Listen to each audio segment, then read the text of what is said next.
자, 우리 물리교육론에 관련되어져 있는 내용들 일단 어떤 부분들이 좀 더 초점을 맞추셔야 되고 물리교육론 또 어떤 전략으로 좀 여러분 시험 대비를 하셔야 되는지를 좀 말씀드리고 우리 이제 가도록 할게요. 우리 보통 근데 내용학이라고 해서 우리가 공부했었던 역학이나 전자기 이런 것들은 평소 때도 여러분들이 많이 하셨던 거잖아요. 근데 물리교육론이 처음 접하시는 분들 근데 한 번만 좀 공부해 보시면 물리교육론은요 혼자서도 충분히 좀 공부할 수 있는 그런 내용들에 해당이 됩니다. 그래서 뭔가 계산하는 내용들이 아니기 때문에 여러분들 잘 비교해서 여러분 정리해 줄 수 있습니다. 일단 임용물리 시험 구성은 뭐 여러분들 많이 아실 것 같아요. 우리 교육하고 1교시의 교육학, 그다음에 2교시, 3교시의 그 내용학이랑 이제 교육학이 섞여서 이제 등장을 하죠. 그래서 시험 구성이 이렇게 되어져 있는데 1교시는 이제 한문항 이제 교육학 한문항 20점에 해당되고 60분 만에 여러분들 보는 문제에 해당됩니다. 배점이 20점이에요. 근데 보통 배점이 20점인데 거의 한 15점 아무리 못 써도 15점 이상은 여러분 맞는다라고 보시면 돼요. 교육학은. 그래서 한 18점, 17점, 좀 잘 쓰면 이제 19점, 20점까지 맞을 수 있지만 그래도 우리가 아무리 문과적인 재능이 없다라고 하더라도 글 좀 여러분들 이제 정성 있게 좀 쓰면 또 문제에서 요구하는 내용에 맞춰서 여러분들 알고 있는 지식을 쓰면 어느 정도는 점수 확보할 수 있는 내용들에 해당되고요. 이제 2교시하고 3교시가 이제 나와져 있는데 여러분 2교시는 전공 A에 해당되고 우리 12문항 40점이죠. 자, 문항수는 똑같습니다. 3교시도 11문항 40점 똑같은데 이제 문제 수가 좀 틀려요. 그래서 12문항, 11문항 뭐 계속 지금 5년째 계속 이렇게 출제가 되고 있습니다. 그런데 여기 좀 틀려진 게 우리가 뭐가 틀려졌냐면 재작년까지만 하더라도 재작년 교육 우리 내용학 그러니까 우리 전자기나 역학 여러분들이 계산해서 뭔가를 찾아주는 문제가 있잖아요. 그리고 물리 교육론에 관련된 우리 과학 교육론입니다. 교과 교육학이라고 해서 우리 물리 교육론에 관련된 문제에 해당되는데 이게 작년까지만 하더라도 여러분들 위에서 4문제 밑에서 3문제가 여러분 출제됐었어요.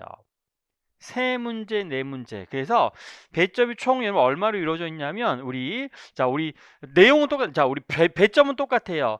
내용학은 56점이고 또 그다음에 교과 교육학이라고 해서 물리 교육론은 우리 24점은 똑같습니다. 그런데 이 문항수가 작년에는 7문항이었던 게 6문항으로 바뀌었고요. 6문항 한 문제 줄었어요. 그다음에 그럼 교과 내용학이 우리 얼마였었냐면 16문항이었어요. 16문항이 한 문제 늘어나서 한 문항이 늘어나서 우리 이 17문항으로 바뀌었습니다. 그래서 이 시험 보시는 분들이 그럼 당연히 한 문제가 늘어났으면 어떤 문제가 여러분 증가한 거냐면 계산하는 문제가 하나 증가했어요. 물리교육론 문제는 줄어들고 그래서 계산하는 문항이 하나 더 증가해서 우리 시험 보시는 분들은 좀 시간적으로 좀 늘 좀 부족했다. 계산하는 문제가 좀 많이 있다라고 하는 느낌이 들어서 우리 시간이 좀 부족했다라고 생각하는 분들이 좀 많이 있었습니다. 근데 이 계산 문제가 막 되게 어려운 문제는 아니었고요.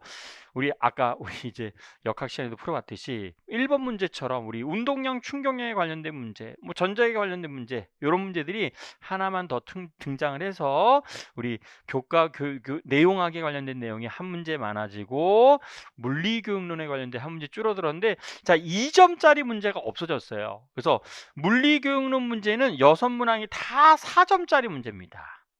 4점짜리. 그래서 우리 전공 A, B, 전공 A에서 물리교육론 3문제, 전공 B에서도 물리교육론 3문제, 둘 다 우리 몇 점씩 12점, 12점에서 3문항씩 등장했다라고 여러분 보시면 됩니다.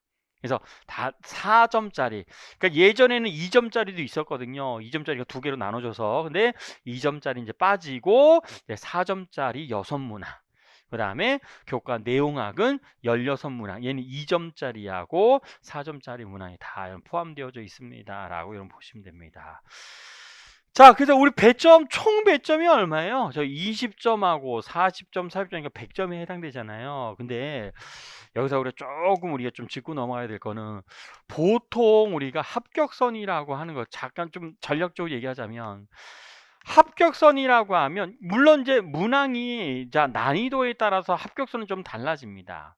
근데 일반적으로 70점 정도, 물론 이제 지역에 따라서 달라지지만 여러분들 70점 이상이면 합격인 여러분들 경우들이 굉장히 좀 많아요. 70점 이상. 보통 이제 문제 좀 어려우면 65점까지 내려가고요. 더 어려울 때는 뭐 60점까지 내려간 적이 있었습니다. 근데 요즘 문제는 그렇게 많이, 그러니까 옛날처럼 10점짜리 문제가 나오는 게 아니라 2점짜리하고 4점짜리 문제가 출제가 되기 때문에 시험 문제가 그렇게 막 난이도 있거나 막 어렵진 않아요. 그래서 70점 이상이면 되는데요. 그럼 여기서 좀 우리가 생각해야 될 거는 우리 여러분 교육학 1교시에서 최소한 여러분 얼마 이상은 맞을 거예요. 얼마 이상 여러분들. 하여튼 15점 이상은 맞을 거잖아요. 그렇죠? 15점 이상 맞고. 그다음에 자, 그럼 교과 내용학이랑 그다음에 뭐가 있냐면 교과 교육학이 있습니다. 근데 여러분 교과 내용학은 좀 여러분들 공부해 보셨지만 역학이나 전자기, 양자역학, 열미 통계물리 내용이 어마어마하게 많습니다. 그럼 그 내용이 많은 거 가지고 56점, 이건 만점 맞기 너무 힘들어요. 왜냐하면 내용이 너무 많기 때문에. 그리고 물론 주로 나오는 부분들이 있긴 하지만 시험에서 항상 그 부분이 나오는 건 아니거든요. 어떤 애는 특출한 여러분 단원이 출제되기도 합니다. 그래서 이거를 만점 받는 거는 좀 힘들어요. 그러면 우리 여러분들이 물리교육론에 좀 초점을 좀 맞춰서 공부 좀 해주셔도 좋을 것 같아요. 24점은요, 이거는 충분히 24점 맞을 수 있어요. 왜냐하면 요 책 하나 여러분들 그냥 달달달달 외우시면 진짜 여기 내용이랑 그 다음에 내용에 해당되는 중요한 단어들이 있습니다. 그럼 주관식은 되게 채점할 때 중요 포인트가 있잖아요. 그 단어 썼냐 안 썼냐 이게 되게 중요하죠. 그래서 그 단어 썼는지 안 썼는지 잘 여러분들이 답안지만 작성해 주시면 충분히 24점 맞을 수 있습니다. 물론 이제 뭐 한두 뭐 문제 소수 이제 우리 실수할 수 있으니까. 그래서 만약에 물리교육론에서 20문항을 받는다면 물리문항에서 20문항, 물리교육론에서 20문항 받는다면 그럼 35점이잖아요. 그럼 35점이면 자, 우리 56점 중에서 얼마만 여러분 커버해 주면 돼요? 그러면 35점만 커버해 주면 되죠. 그래서 의외로 어떤 것과 여러분 교육학은 자 15점 이상, 그 다음에 물리교육론을 혹시 20점 이상만 받아주면 교과 내용학에 한 반 이상만 조금만 넘어주면 그러면 우리 충분히 합격선에 들어갈 수 있는 점수에 해당됩니다 라고 보시면 됩니다. 그래서 그러기 위해서는 뭘 먼저 받는 게 중요하냐면 교과 교육학, 즉 물리교육론을 제가 강조하고 싶은 거예요. 다른 거는 여러분들 우리 역학 문제도 항상 뭐 딱 정해진 게 아니잖아요. 항상 상황 분석해야 되고 힘 분석, 에너지 분석 우리 다 해야 되지만 물리교육론은 그럴 필요가 없거든요.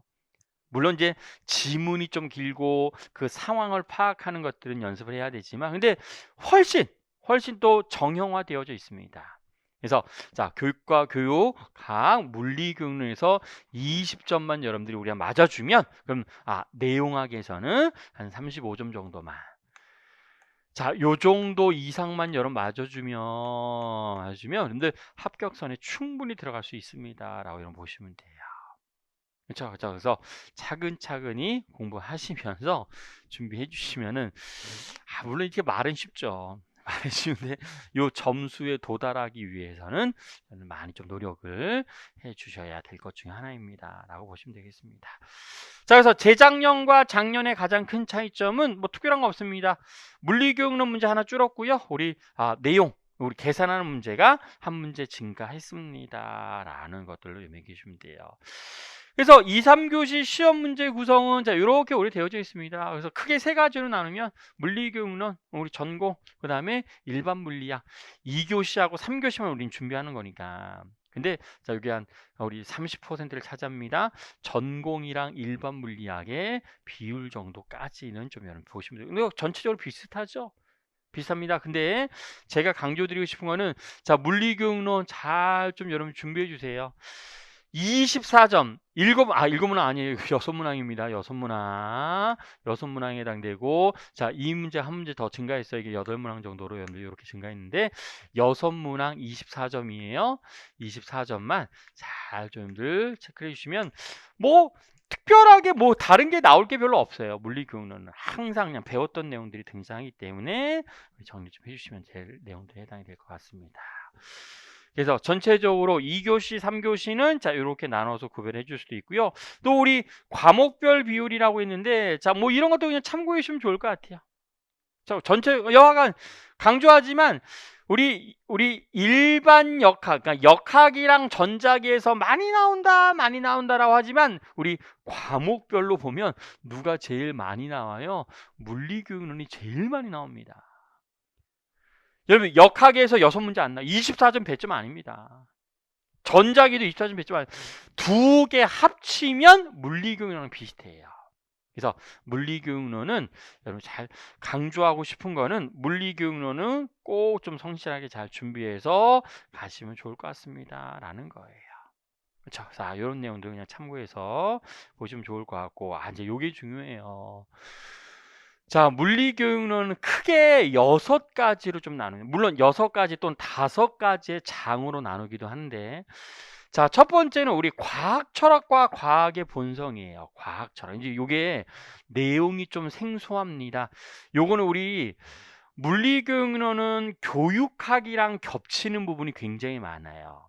교육학이랑. 근데 교육학에서는 주로 심리학이나 과학교수 학습 모형에 주로 이제 많이 겹치지만 과학 철학에서는 많이 겹치진 않아요. 그래서 우리 전통적 과학 철학, 현대적 과학 철학의 모형 이런 것들 여러분 정리하셔야 되는데 이것도 아주 기출 빈도가 높은 편에 해당됩니다. 근데 전체적으로 잘 나와요. 전체 잘 나오는데 주로 많이 나오는 단원이 우리 1장 우리 과학 철학과 과학의 본성이라고 하는 자, 요 내용하고요. 우리 과학 철학하면 되게 좀 어려운 것 같지만 아니에요. 딱 내용이 딱 정해져 있어요. 현대적 과학 철학, 고전 과학 철학에 대한 내용이 딱 정해져 있기 때문에 그 내용들 잘. 근데 고전보다는 좀 현대적 과학 철학이 좀 많이 나옵니다. 그래서 쿤이라든가 라카토스라든가 라우든 이런 사람들의 우리 과학 철학이 아주 많이 등장하게 돼요. 그 다음에 2015 개정 과정 이건 어쩔 수 없어요. 이건 뭐 작년에도 출제가 됐었지만 작년에도 뭐 너무나도 자주 출제되었었던 여러분들 핵심 역량에 관련된 문제가 그대로 출제가 됐습니다. 그래서 과학과 핵심 역량이라고 하는 5가지야 중요한 핵심 역량에 대한 그냥 그 단어, 그 용어를 그냥 쓰는 게 우리 문제로 출제했었어요. 그 다음에 요 단어는 중요하죠. 3장 심리학과 과학학습 이론이라고 해서 여러분들이 교육학 시간에 배우는 피아제, 그렇죠? 그렇죠. 그 다음에 또 여러분들 우리 여러 가지 이론들 우리 정리해 주는 것들 여러 가지 사람들이 있습니다. 그래서 피아제나 오스벨, 비고츠키라고 하는 사람들의 우리 심리, 과학 심리학이라고 하는 이론들 여러분들 배워서 그 내용이 어떤 내용들이 있는지 그리고 그게 실제로 학생들한테 여러분들 교수 학습에 어떻게 활용이 되는지 그런 것들을 사례를 통해서 적용하는 연습을 해준다 이 뜻이에요. 그래서 늘 물리교육은 문제는 그렇지만 지문이 항상 주어지죠. 지문 주어지고 이 상황에 대해서 자 오스벨의 유의미 학습 이론을 적용해보고 우리 오스벨의 이론에 의해 설명하세요.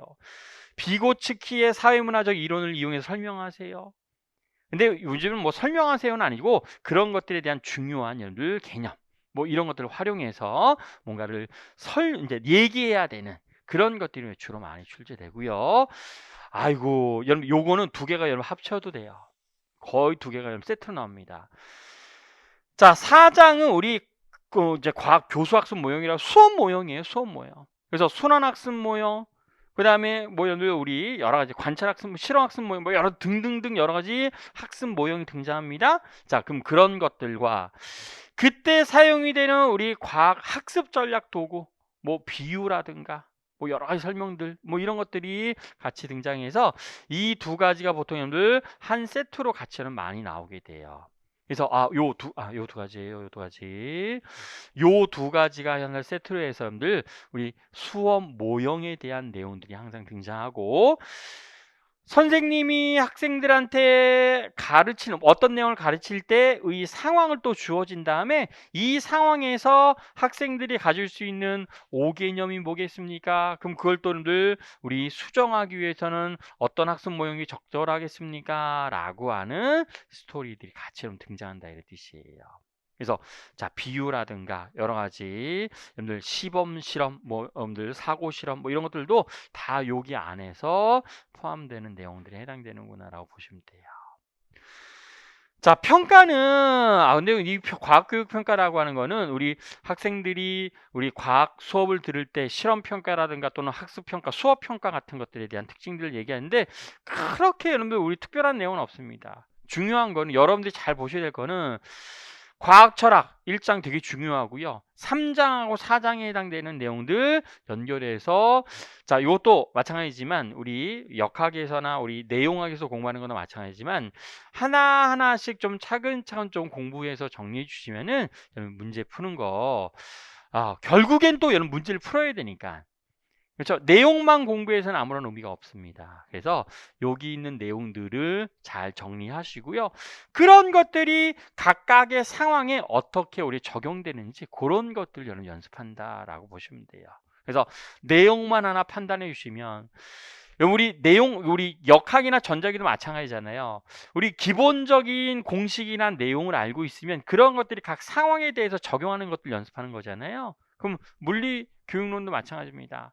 각각 단원에 해당되는 중요한 내용들만 정리가 되면 그런 것들이 각각의 상황에 우리 어떻게 적용되느냐. 근데 물리교육론 문제는 지문이 길어요. 또는 뭐 A 교사, B 교사의 대화 같은 것들 이용해서 교사와 학생과의 대화 같은 것도 이제 등장하죠. 그럼 그런 상황에서 내가 적용할 수 있는 우리 이론이 어떤 것들이 있느냐 이런 것들 여러분 정리한다라고 여러분 보시면 됩니다. 그래서 자 물리교육론의 세부 기출은 자 이렇게 6가지 단원을 여러분 공부하는구나라고 정리 좀 해주시면 될 것 같고요. 자 퍼센트로 표현하면 자 이렇게 나타내준다 이런 뜻이에요. 자 그래서 1장 과학 철학과 과학의 본성 25% 많이 나와요. 자 2015 개정 과학과 교육과정도 많이 나오고요. 이 과학과 교육과정이 이제 얼마 안 있으면 또 새롭게 좀 바뀌죠. 이거 너무 오래됐어요. 2015년도가. 그래서 자 내년이나 내후년 정도에 아마 바뀔 것 같은데 하여튼 자 우리 2장 15년도 과학과 교육과정에서 중요한 핵심 우리 역량 되게 중요한 내용들이 있으니까 정리할 거고요. 또 2015 개정 과학과 교육과정에서 우리 여러 가지 물리1, 물리2 또 우리 통합과학 뭐 이런 것들도 다 다시 한번 정리하셔야 돼요.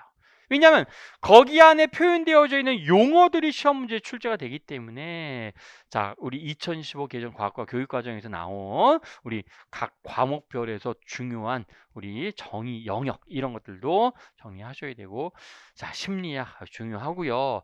자 과학교수 학습 모형 우리 수업 모형이라고 하죠. 그래서 4장과 5장에 2개를 합칩니다. 합쳤을 때 30% 가장 많이 출제가 되는 비용에 해당되는 내용에 해당됩니다라고 보시면 돼요. 그래서 항상 뭐 작년에도 출제가 됐지만 수업 과정을 쭉 주어진 다음에 어느 학습 모형에 해당되겠습니까? 이런 것들이 우리 아주 거의 매년마다 등장한다라고 보시면 됩니다. 또 우리 과학 전략 도구 이용할 거고요. 또 평가도 우리 간단하게 출제가 되고 있으니까 비교해 주시면 좋을 것 같아요. 자 그래서 여러분들 이제 수업 준비하시는데 자 위에 거는 뭐 우리 내용학에 해당될 거니까 자 물리교육론은 우리 전체적으로 커리가 3월에서부터 7월까지예요. 3월에 7월까지 우리 물리교육론 핵심 정리하고요. 그 다음에 최근 기출문제 분석하는 과정들을 우리 7월까지 해서 쭉 정리를 할 거고요. 그 다음에 한 달은 좀 여러분들 한번 정리하시고 자 9월에서부터 10월, 11월까지는 마지막 기출, 유사문제 또 파이널 모의고사까지 정리가 됩니다. 그래서 자 전체 근데 우리 물리교육론은 일주일에 몇 번만 수업을 하냐면 한 번만 수업을 해요. 그래서 오후에 이렇게 해서 한 번만 수업을 하기 때문에 나머지 시간 동안에 물리교육론에 관련되어져 있는 여러 가지 내용들은 또 여러분들 좀 공부하셔야 돼요. 근데 또 자료도 좀 드릴 테니까 그런데 이미 물리교육론에 해당되는 자료는 또 어디에 다 올라와 있냐면 카페에 다 올라가져 있습니다. 자, 카페에 올라와 있는 자료를 꼭 참고해서 보시면 좋을 것 같아요. 혹시 카페 혹시 들어가 보셨어요? 아직 안 들어보셨습니까? 카페에 들어가시면 여러 가지 다른 과목에 대한 자료들도 있고 있으니까 잘 좀 활용해서 보시면 좋을 것 같습니다. 물리교육은 어때요? 처음 수업 이제 수업 듣는 거예요? 공부를 스스로 해본 적은 없습니까? 아, 살짝이요? 왜 살짝만 하셨어요? 장님 시험 보시지 않았어요? 응, 그러면 네. 하여튼 잘 우리 마지막까지 우리 과학 교육론도 잘 여러분 준비해서 정리 좀 해주시면 좀 좋을 것 같습니다. 자, 그러면 우리 바로 우리 관련되어져 있는 내용들 바로 들어가서 우리 정리 좀 해보도록 하겠습니다. 자, 과학 철학과 과학의 본성 파트 1이라고 해서요. 첫 번째 단원이 좀 생소한 내용들도 많이 나오긴 하지만 그래도 어떤 내용이 있는지 잘 여러분들이 공부하시면서 준비해 주시면 좀 좋을 것 같습니다. 자, 우리 과학 철학이라고 하는 말이 나와져 있는데 일단 우리 과학 철학이라는 게 도대체 뭐냐? 자, 요거는 좀 여러분들 기억을 하고 우리 배우는 내용들이 어떤 것들이 있는지 우리 보시면 좋을 것 같은데 과학 철학이라고 하는 건 이거 그냥 과학에 관련된 내용이에요. 자, 과학의 도대체 개념이 뭐냐? 과학 개념이 뭐냐? 또 과학적인 방법이 또 뭐냐? 과학적인 방법. 또 어떤 전제로 과학에 대해서 얘기할 거냐? 과학에 해당되는 특징을 얘기한다는 뜻입니다. 그 다음에 또 어떤 지적 활동, 과학이라고 하는 거는 어떤 지적 활동에 관한 내용들이 자, 우리 이거를 대상으로 하는 철학을 우리에게는 뭐라고 하냐면 이거를 그냥 과학 철학이라고 해요. 철학. 우리가 무슨 철학이라고 해서 막 심오 있는 뭐 철학을 논하는 게 아니잖아요. 우리 뭐 삶에 관련되어져 있는 철학이 아니라 우리는 그냥 과학에 관련된 철학만 우리가 다룰 거다 이런 뜻이에요. 그래서 자, 과학 철학의 자, 우리 그냥 내용은 이런 것들이 과학 철학.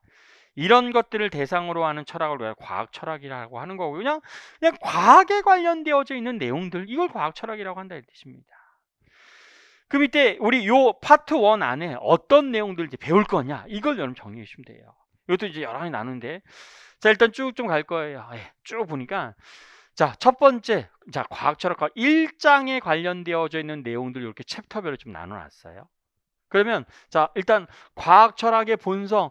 자, 과학 철학이라고 하면 도대체 그럼 어떤 거를 우리가 다루느냐? 이걸 다루는데 이런 개념이나 방법이나 전제나 질적 활동 등에는 도대체 어떤 것들이 있느냐? 이걸 다룰 거다 이런 뜻이에요. 그래서 좀 더 구체적으로 과학 철학의 본성이라고 하는 게 무엇이고 그거의 과학 교육의 필요성이 어떤 것들이 있느냐. 자, 여기 중요해요. 과학 철학의 이제 본성이라고 하는 걸 여러분 얘기하셔야 되고 두 번째 여기 중요하죠. 자, 우리 전통적 과학 철학의 본성. 현대 과학 철학이라고 하는 게 도대체 어떤 것들이 있느냐? 이건 이미 나와져 있는 거기 때문에 여러분 그냥 정리만 하시면 돼요. 그럼 여러분들이 옛날부터 전통적 과학 철학이라고 하면 무슨 우리가 베이컨이라든가 이런 사람들 고대 철학자 다 얘기하고 싶지 않습니다. 그런 사람들은 어차피 철학 전공하시는 분들이 공부하는 거고 우리는 그냥 어떤 주의만 좀 기억을 하시면 돼요. 우리 베이컨 여러분들 여러 가지 사람들이 있는데 첫 번째 우리 어떤 게 있었냐면 여러분들 가장 많이 들어도 경험주의라고 하는 말 들어봤어요? 들어봤죠? 경험주의. 내가 뭔가 과학이라고 하는 거는 경험을 통해서 내가 지식을 얻을 수 있습니다. 이런 게 경험주의잖아요. 그럼 경험주의 사람은 몰라도 돼요. 사람은. 그럼 경험주의와 반대가 우리가 뭐였었죠? 경험주의와 반대? 이성주의라고 하죠. 이성주의라고 해서 뭔가 나는 사고를 통해서 이 과학 자연을 관찰하는 거 이거를 우리가 이성주의라고 합니다. 이거 결국에 뭐랑 연결되죠? 우리 과학적 사고라고 해서 A를 보니까 그렇고 B도 보니까 그래. 그러면 C도 당연히 그럴 거니까 이런 것들 내가 일일이 하나씩 분석한 다음에 어떤 보편적인 결론을 내는 과학적 사고를 우리가 뭐라고 하죠? 귀납적 사고라고 합니다. 여러분들 또 여러분 시험 볼 때도 마찬가지지만 시험에서 이게 작년에 이렇게 문제지만 위에 해당되는 과학적 사고가 뭐겠습니까? 이렇게 물어봐요. 그러면 귀납법이라고 하면 안 돼요. 귀납적 사고 이렇게 얘기하셔야 돼요. 또 난 대전제가 있어요. 절대론이라는 진리가 있으니까 그거에 대해서 바탕을 해서 자연현상을 뭔가 설명하는 거, 이거를 이런 사고를 우리가 뭐라고 할까요? 연역적 사고 이렇게 얘기해 준다 이 뜻입니다. 그래서 이게 이제 그런 것들에 우리 어떤 과학적 전통적 철학에 해당됩니다. 이런 뜻입니다. 그 다음에 우리는 좀 더 뭔가 좀 내가 좀 실용적인 거, 또 여러분들 증명할 수 있는 것만 다룰 거다라고 하는 걸 우리가 뭐라고 하냐면 이걸 실증주의라고 하고요. 실증주의라고 하는. 그 다음에 모든 하나로 다 귀결됩니다. 특히 모든 생명활동은 이제 물리학자들은 또 이런 좀 마인드가 좀 있어야 되는데, 여러분들 모든 생명이나 또는 지구에서 일어나는 일들, 또 화학에서도 일어나는 모든 일들은 결국 누구와의 어떤 입자들과의 결합 또는 반응에 의해서 결정되는 거예요. 원자들에 의해서 결정되는 거죠. 그래서 모든 과학적인 이론을 하나의 뭔가 원자의 수준에서 다 설명할 수 있다 라고 여러분 주장하는 것들, 이런 것들을 우리가 뭐라고 하냐면 우리 환원주의라고 하죠. 환원주의. 근데 환원주의 시험에 나온 적 없어요. 제일 우리 시험에 나오는 거는 당연히 가장 일반적인 경험주의하고 이성주의가 제일 중요하고요. 다섯 번째, 우리 전통 철학이라고 하면 우리 전통 철학과 어떤 현대적인 철학의 중간 과정, 중간 과정에 해당되는, 이것도 되게 유명하죠. 이것도 작년 시험 문제입니다. 반증주의라고 해서 과학이라고 하는 것은 반증을 통해서만 우리 발전할 수가 있습니다. 이런 것들이 우리 전통적 과학 철학이라고 얘기합니다. 대표적인 거예요. 그럼 이 중에서 그럼 여러분들 어떤 것들이 좀 포점을 맞춰요? 되게 중요해요. 경험주의하고 이성주의. 그 다음에 반증주의. 이게 우리는 잘 좀 여러분 보셔야 될 것들. 나머지는 모르겠네. 나온 적이 없는데 혹시 나올까요? 그건 모르겠어요. 근데 지금까지는 경험주의, 이성주의, 반증주의, 이런 그때 좀 초점을 맞춰서 우리가 공부하는구나 라고 보시면 됩니다. 그래. 이런 것들이 우리 우리 전통적 과학 철학의 중요한 내용에 해당되고, 이제 이거 다 배울 겁니다. 한번 전체적으로 한번 보고 가자, 이런 뜻이 전체적으로. 구체적인 내용 이제 들어가면서 보시면 되고, 현대 과학 철학을 우리 얘기하는 가장 첫 번째 우리 쿤 기억하셔야 돼요.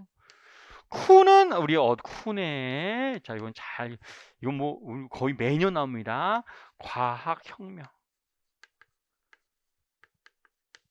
과학혁명이라고 해서 뭔가 패러다임의 변화를 통해서 과학은 발전합니다 라고 하는 걸 주장한 사람, 쿤의 과학력 또는 패러다임, 너무 중요한 단어에 해당돼요. 그래서 쿤 하고요. 또 두 번째, 요게 이제 어떨 때는 쿤이 나오고 어떨 때는 또 요게 나오는데, 우리 라카토스라고 하는 사람이 있습니다.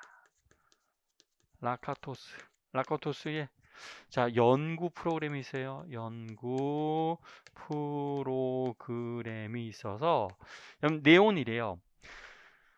우리 과학은 어떤 급변적인 변화에 의해서 과학이 발전됩니다 라고 하는 게 쿤의 과학혁명이라면, 라카토스의 연구 프로그램은 점진적으로 발전합니다. 이게 우리가 라카토스의 연구 프로그램이라고 합니다.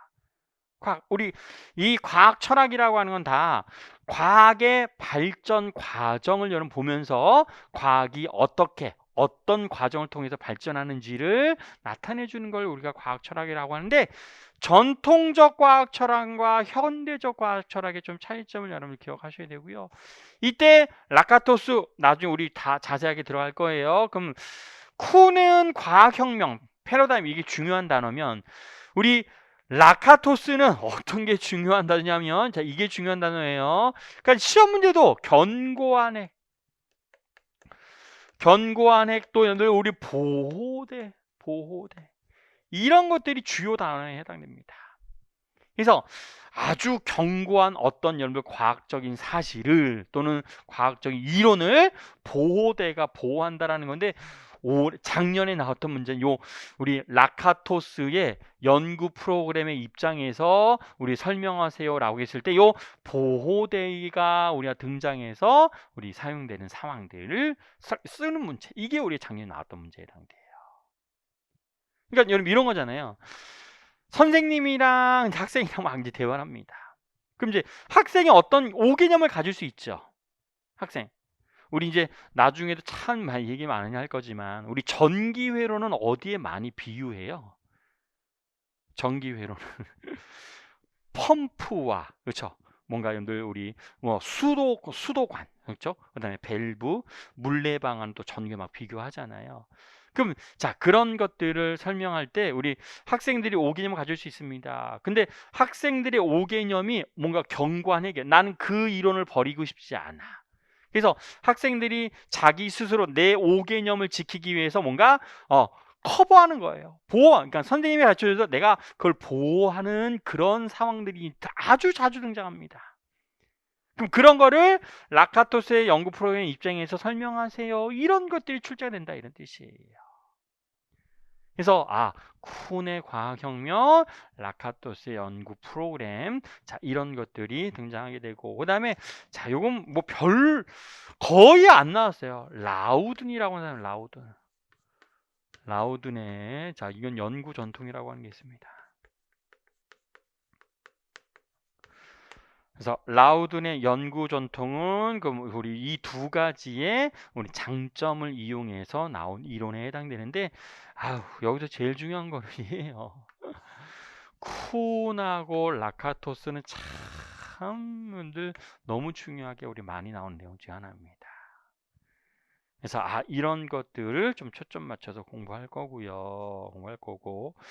자, 우리 과학의 특성과 교수학습 그냥 읽어보시면 돼요. 우리 좀 이따 이제 활용 어떻게 할 겁니다. 여러분, 오늘은 요 1장 다 못 끝내요.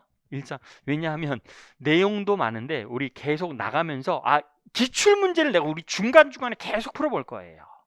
그래서 이런 내용이 어떻게 기출이 됐는지 결국 문제를 풀어봐야 되거든요. 그렇죠? 그럼 그런 것들이 자, 우리 교재에도 있고요. 그다음에 제가 드린 프린트에도 있습니다. 그런 것들 잘 보시면서 공부하시면 돼요. 그래서 계속 내가 배운 내용들 근데 우리 좀 이런 특징이, 물리교육론도 마찬가지지만 물리교육론은 한 문제의 질문이 2개 이상 있습니다. 2개 이상. 한 문제의 질문이 2개 이상. 지금 근데 3문제로 바뀌었기 때문에 3개 이상 있다고 생각하시면 돼요. 그래서 4점짜리에 한 질문에 대한 답은 2점짜리, 하나는 1점, 하나는 1점 이렇게 줍니다. 그래서 절대로 뭔가 답을 요구할 때 긴 문장을 요구하진 않아요. 보통 중요한 단어 위주로 우리 설명하는 것들이 주로 나오거든요. 그러면 그때 세 가지 질문에는 이게 다 섞여져 있어요. 아까 처음에 얘기했지만 과학 철학에 관련된 질문이 하나 있으면 그 다음에 수업 모형에 관련된 질문 또 하나 있어요. 그 다음에는 또 우리 전략에 관련된 질문이 또 하나 있습니다. 그래서 거의 모든 단어는 그냥 섞여서 나온다고 보시면 돼요. 그래서 우리 작년 기출 문제도 요거 하나 나왔어요. 첫 번째 질문이 두 번째 질문, 첫 번째 질문 또 5개념을 물어봤으면 학생이 가지고 있는 도대체 5개념이 뭐냐? 이게 첫 번째 질문. 두 번째 질문은 이 현상을 우리 이제 지문에서 주어진 현상을 우리 뭔가 라카토스의 연구 프로그램의 입장에서 라카토스의 입장에서 설명하세요. 이런 것들이 두 번째 질문. 그 다음에 또 뭐 다른 단어에 대한 질문, 이런 것들이 항상 나오기 때문에 전체적으로 내용을 일단 알고 있어야지 풀 수 있다라고 보시면 돼요. 그래서 야, 근데 그러면 한번 쭉 공부한 다음에 문제 풀면 안 되나요? 아, 그럼 다 까먹어요. 그래서 중간중간에 계속 문제 반복될 겁니다. 그래서 질문만 조금씩 다르게 여러분 얘기해 주시면 돼요. 자, 그래서 우리 네 번째 과학의 특성화 교수학습, 그 다음에 다섯 번째 우리 과학 지식과 교수학습, 예, 뭐 이런 것들도 우리 좀 얘기를 할 거예요. 그 다음에 자, 요 중에요, 과학적 방법입니다. 과학적 방법. 그 우리가 과학을 연구하는데 어떤 방법을 이용해서 연구할 거냐라는 것들을 좀 얘기하는 거다, 이 뜻이에요. 그럼 이 과학적 방법에는 우리 여기에서 나온 자, 이런 걸 물어봐요. 지금 학생이 사용한 과학적 방법이 뭐겠습니까? 선생님이 사용한 수업 방법에 우리 수업에서의 우리 과학적 방법이 뭐가 있습니까? 이런 것들 질문한단 말이에요. 그러면 우리 아까 이런 전통적 과학 철학에서 경험주의의 입장에서 우리가 하나하나씩 분석한 다음에 결론을 나중에 내는 거, 그걸 우리가 뭐라고 한다고요?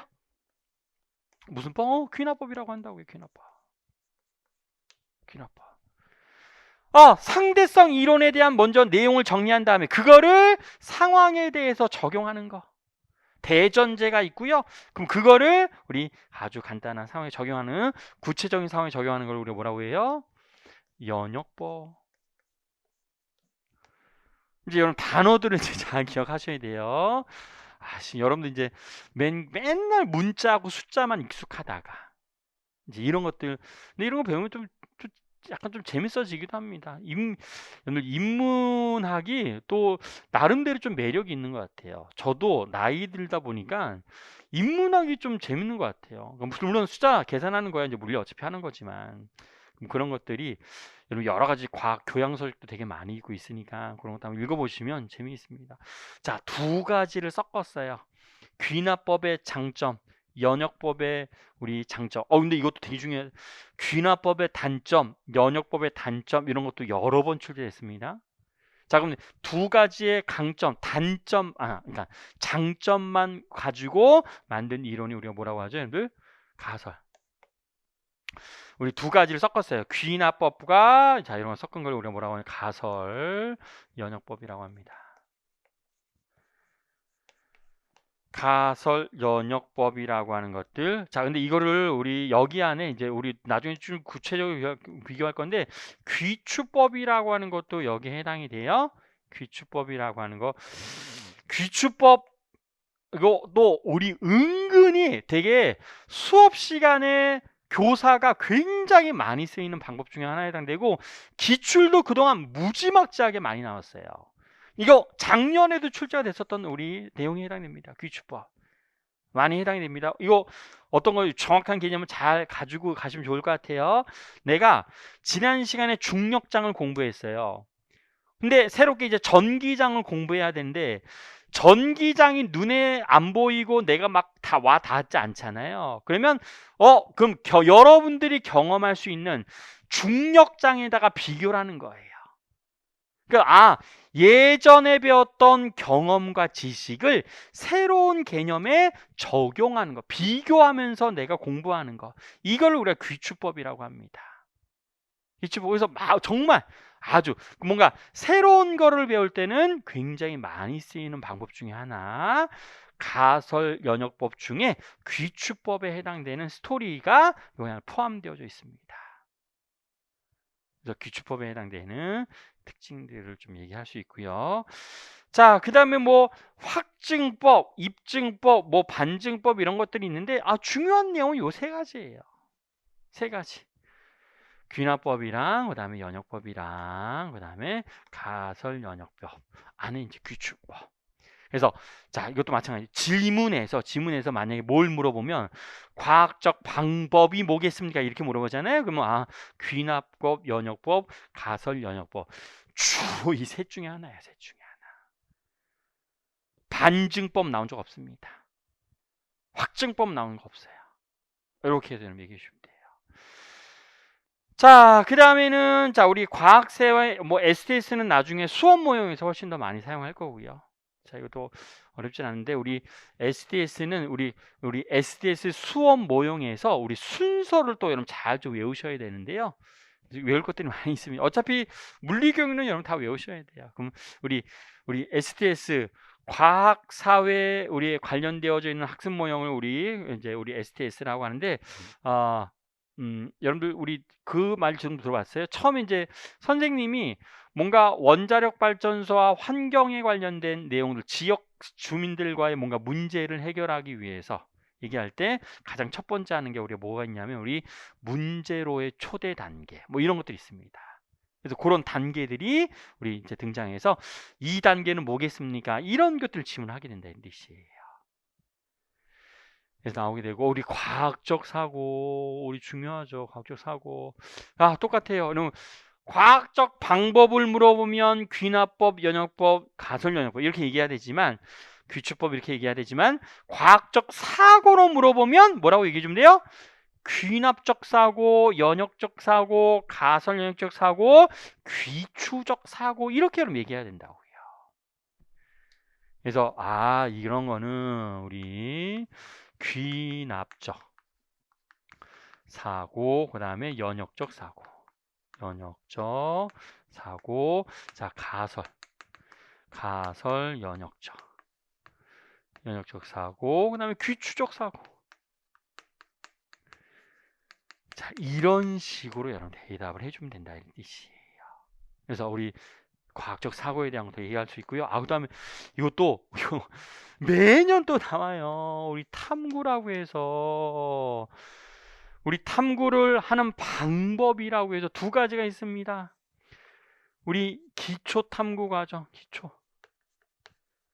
기초 탐구 과정과 그 다음에 두 번째는 통합 탐구 과정.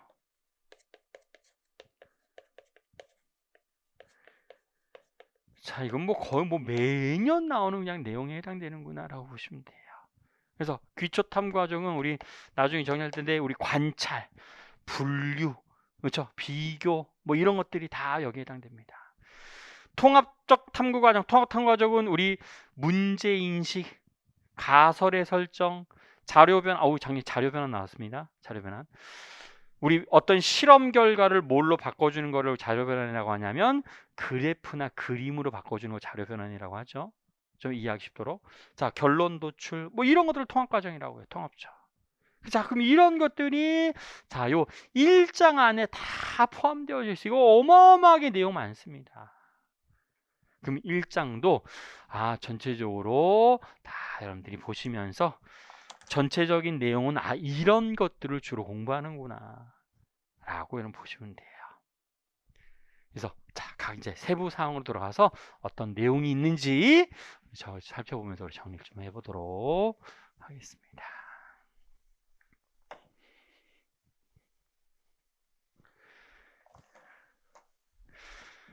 그래도 또 작년에 좀 본 적 있죠? 처음이에요? 처음 혹시 하십니까? 요 물리교육론 공부를 정확하게 했어요. 그래도 가장 최근에 하셨네요. 정리했으니까. 네.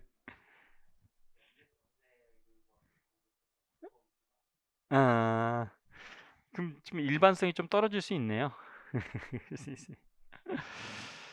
자, 넘어가서 우리 첫 번째 챕터 1, 우리 파트 1의 챕터 1부터 보도록 합시다. 자, 과학 철학의 본성과 과학 교육의 필요성에 관련된 내용에 해당됩니다. 그럼 뭐냐면 과학 철학을 조금 더 좀 원칙적으로 원론적으로 얘기하자면 우리 물리도 4대 역학이라고 하죠. 4대 역학 뭐 있어요? 고전역학이랑 전작이랑 양자역학이랑 열 및 통계물리 이걸 우리 4대 역학이라고 하죠. 4대. 그럼 우리 철학도 이렇게 뭐 4대 역학이라고 보지는 않지만 4대 철학이 있어요. 크게 4가지 영역으로 나눕니다. 이렇게 나눠요.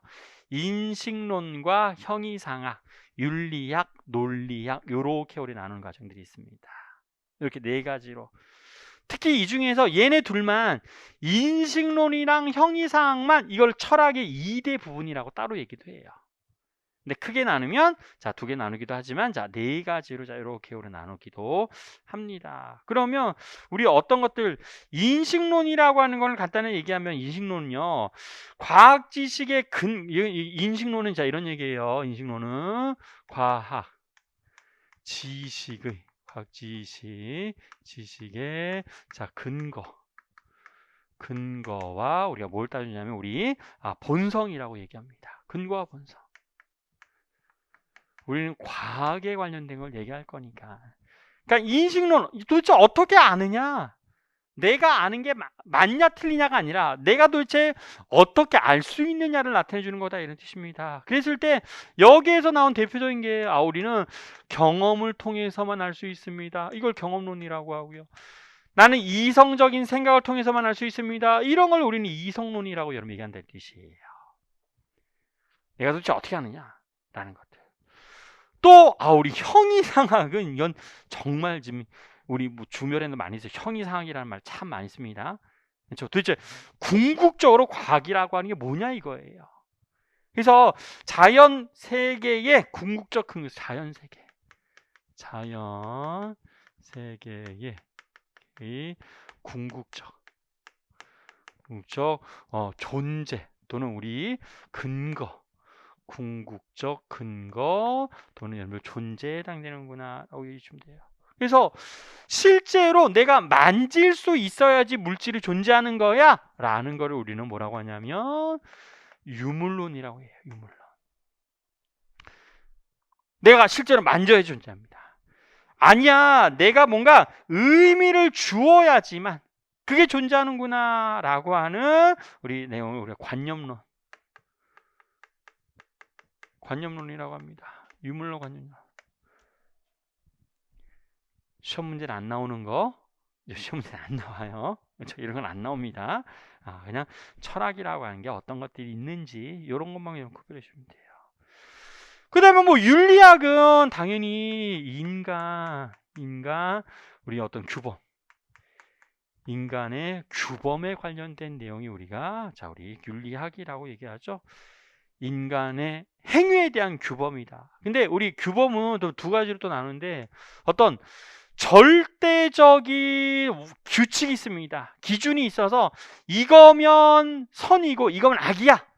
이렇게 얘기하는 걸 우리 절대주의라고 해요. 절대주의. 근데 이 사회에 가면 이게 우리 로마에 가면 로마법이 있고요. 그다음에 또 이 사회에 가면 이 법이 있어서 우리 상대적이다라는 거를 우리는 또 상대주의라고 합니다. 물론 둘을 적절하게 섞어 절충주의도 있어요. 그래서 우리 뭐 인간 행위의 규범에 관련된 학문 우리가 윤리학이라고 우리가 얘기를 하고요. 그다음에 우리 논리학은 우리 어떻게 우리 증명한 관계에 해당되죠? 논증에 관련되어져 있습니다. 논증. 논증과 논증에 사용된 그다음에 이런 명제 같은 것들이 도대체 어떻게 쓰였냐? 이걸 우리는 논리학이라고 얘기를 한다 이 뜻이에요. 그래서 논리학의 대표적인 게 우리 뭐가 있다고요? 귀납과 연역이 있습니다라는 거예요. 귀납과 연역이 아주 많이 나오죠. 귀납과 연역이 아주 많이 나옵니다. 그래서 귀납 우리 어떤 것도 그냥 쉽게 얘기하면 우리 부분에서 어디로 가요? 부분에서 전체로 가는 게 귀납이고 그 다음에 전체에서 반대로 부분으로 이렇게 내려오는 걸 우리는 뭐라고 하냐면 연역이라고 우리가 얘기를 하지요. 그래서 부분.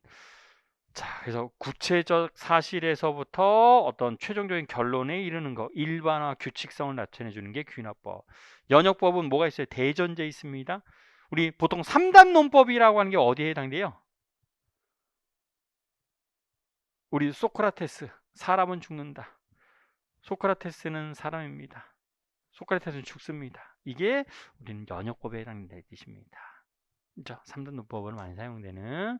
그래서 과학 철학의 대상은 크게 이렇게 4가지로 나누어서 우리가 낮출 수 있습니다라는 거를 좀 보시면 돼요. 자, 그럼 나머지는 자, 내용만 간단하게 좀 비교해 주시면서 우리 정리만 해 주시면 됩니다. 자, 기출 문제도 이제 쭉 하나 좀 풀어보죠. 저 좀 전에 정리했는데 그냥 한번 쭉 요거 읽어주기만 하면 돼요. 인식론은요, 어떻게 아는가? 안다는 것 무엇인가라고 해서 우리 지식의 출처에 관련되어져 있는 내용이라고 보시면 될 것 같고요.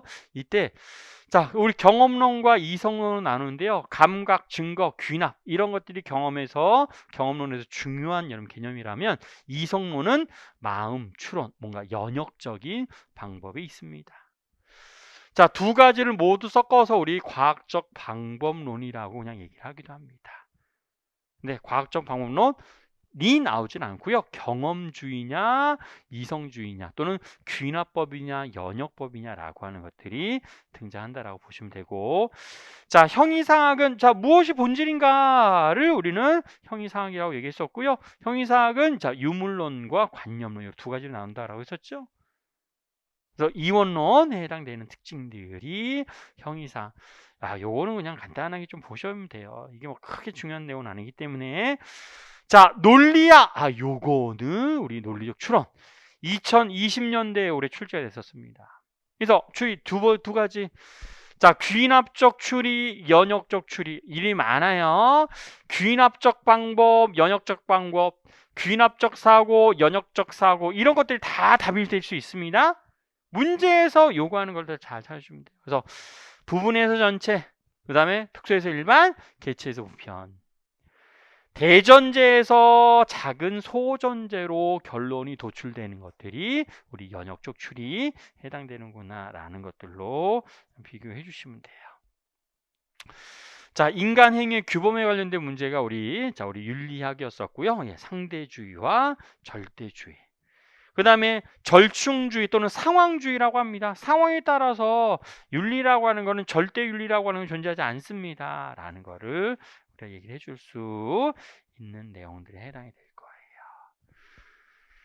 자, 그랬을 때, 자, 이제 요거 좀 보도록 할게요. 자, 우리 2020년도에 나왔던 기출문제를 하나 좀 보도록 합시다. 기출문제 좀 보셔야 돼요. 이거 문제 너무 중요한 거니까. 자, 항상 기출문제는 자, 이렇게 우리 대화에 대한 자료 주어지고 질문이 있고요. 또는 학습에 관련된 계획이 주어지고 질문이 있고, 근데 거의 다 문제들은 항상 지문이 우리 등장을 합니다. 자, 그랬을 때, 자, 자료는 수업 모형의 선택에 대해 예비교사와 지도교사가 나눈 대화입니다. 라고 나와져 있습니다. 프린트 잘 보여요? 잘 안 보이죠? 교재는 잘 보이세요? 잘 보이죠? 그래서 교재는 혼자 공부하고 정리할 때 되게 도움이 많이 되세요. 그래서 꼭 다 문제와 답지가 다 있으니까 교재 잘 활용하시면 좋을 것 같습니다. 자, 그리고 자 나오니까 줄다리기 상황이 있대요. 자공반작용 수업에 대한 법칙 계획하고 있고, 자, 근데 학생들이 자 우리 예비고사가 발견학습 모형, 순학습 모형, 발생학습 모형 이건 이제 나중에 우리 수업 모형에서 다 정리할 겁니다. 근데 무슨 모형은 자 모르겠는데 하여튼 무슨 모형은 자연 현상을 관찰하고 수집한 자료에서 학생 스스로 규칙성을 찾아 개념화할 수 있는 학습 주제에 적합한 수업 모형입니다. 여러분 이 말은 우리 좀 전에 배웠던 우리 귀납법과 연역법 중에서 혹시 뭐하고 관련이 있을 것 같아요? 귀납법이랑 관련이 있습니다. 그렇죠? 이건 귀납법이랑 관련이 있고, 그럼 우리 이 발견학습, 근데 이런 문장에서도 힌트 찾아주세요. 단어에서도 발견학습 모형, 순환학습 모형, 발생학습 모형 중에서 귀납법에 잘 어울리는 학습 모형이 뭘 것 같아요? 귀납법이 사용될 수 있는 학습 모형. 발견한다라고 했으니까, 그렇죠? 발견학습 모형이 가장 귀납법이랑 관련이 있겠죠. 그렇죠? 이렇게 우리 얘기할 수 있을 거고.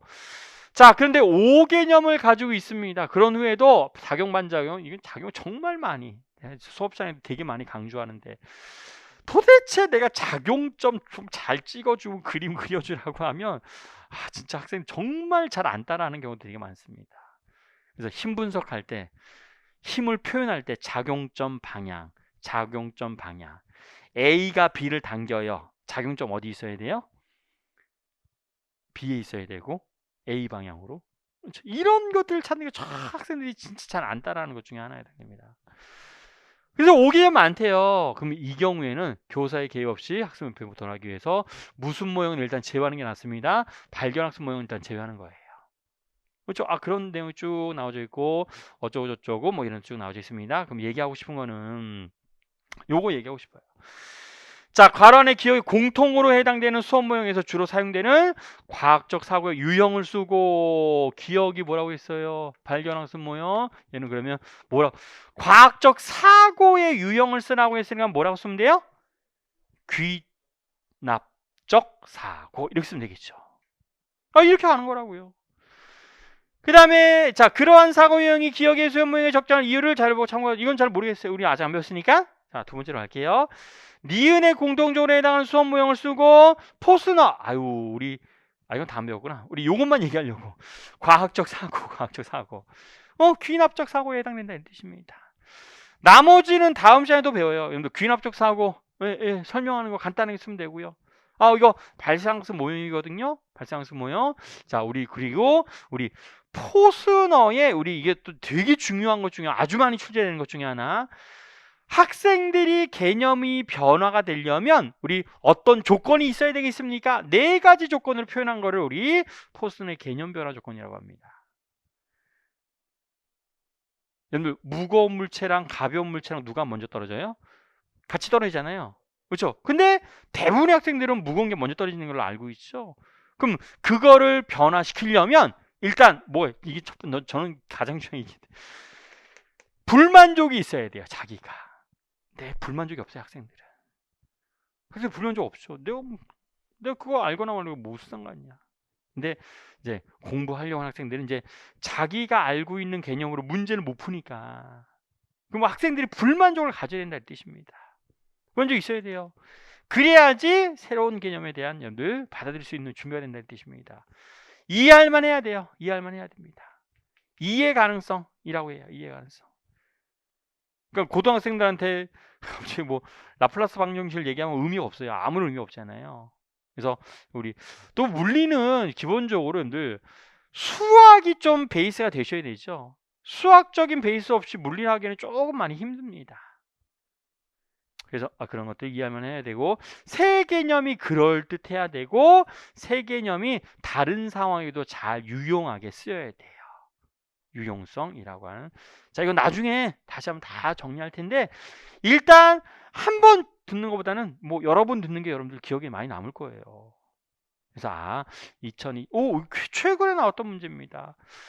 여러분 이런 문제가 4점짜리예요. 자, 귀납적 사고 1번. 자, 우리 1점. 수집한 자료의 규칙은 찾습니다. 2점. 그 다음에 발생학습 3, 이제 얘도 1점짜리. 유용성도 1점짜리에서 4가지 질문.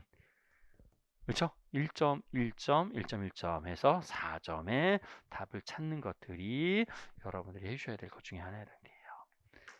자, 이런 식으로 우리 1장 해당되는 내용들이 쭉 계속 우리가 정리가 될 겁니다.